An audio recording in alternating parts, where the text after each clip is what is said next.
Chers internautes, nous bénissons le Seigneur pour la grâce qu'il nous accorde d'être debout ce matin. Lui qui a veillé sur nous, qui a pris soin de nous. Il nous donne de nous retrouver à ce rendez-vous matinal de méditation. Et ce matin, nous allons lire dans le texte de Joël, chapitre 2, les versets 25 au verset 27. Mais demandons encore au Seigneur sa grâce pour saisir ce qu'il a nous dit ce matin. Seigneur, tu es la vie. Et cette vie, Seigneur notre Dieu, se trouve dans ta parole. Merci Père éternel notre Dieu parce que tu nous remplis de cette vie divine. Maintenant, pendant que nous partageons cette méditation ensemble, permets que ceux qui écoutent, ceux qui regardent, soient pleinement bénis Seigneur par cette parole au nom de Jésus-Christ. Amen. Joël chapitre 2, les versets 25 à 27. Je vous remplacerai les années qu'ont dévoré les sauterelles, le gélèd, le hasil et le gazam, ma grande armée que j'avais envoyée contre vous. Vous mangerez et vous vous rassasierez, et vous célébrerez le nom de l'Éternel, votre Dieu, qui aura fait pour vous des prodiges. Et mon peuple ne sera plus jamais dans la confusion. Et vous saurez que je suis au milieu d'Israël, que je suis l'Éternel votre Dieu, et qu'il n'y a point d'autre. Et mon peuple ne sera plus jamais dans la confusion. Bien-aimés dans le Seigneur, nous avons choisi ce matin pour thème de méditation, Dieu te restaure. Il n'y a que la restauration divine qui puisse nous aider à retrouver la guérison de la honte, de la frustration, de l'angoisse et de bien d'autres choses. Dieu, conscient que ces moments de disgrâce peuvent nous atteindre, prévoit toujours un temps de restauration.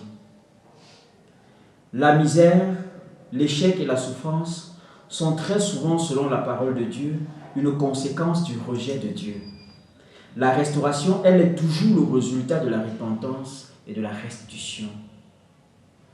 Le chapitre 2 de Joël s'ouvre par un appel à la repentance, au jeûne et à la prière. Le prophète poursuit en parlant de la saison de restauration qui va impacter tous les domaines de la vie des enfants d'Israël.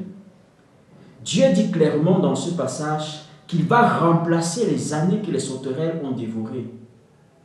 Qu'est-ce que le dévoreur a détruit dans ta vie? Qu'est-ce qui dans ta vie aujourd'hui est source de frustration? Peut-être c'est le chômage ou la maladie qui te fait dépenser toutes les ressources sans suite favorable, ou encore l'échec à un concours ou à un examen. Dieu te dit ce matin sa promesse de restauration. Dieu dit qu'il veut restaurer toutes les années que tu as perdues. Je connais un enfant qui a eu une malformation de la mâchoire inférieure et qui avait un visage totalement déformé. Il était frustré parce que ses camarades se moquaient tout le temps de lui. À des moments, il pensait même à se suicider. La famille démunie n'avait pas les ressources nécessaires pour pouvoir faire opérer cet enfant. Mais la grâce de Dieu a permis que Medicine Ships, les bateaux des médecins qui arrivaient il y a de cela quelques années à Douala, interviennent gracieusement dans la vie de cet enfant et le restaurent entièrement. C'est le moyen que Dieu a utilisé pour guérir cet enfant et lui redonner la joie et l'assurance. Le Seigneur certainement aussi a pour toi et pour moi un plan merveilleux qu'il veut accomplir. Il veut restaurer nos vies.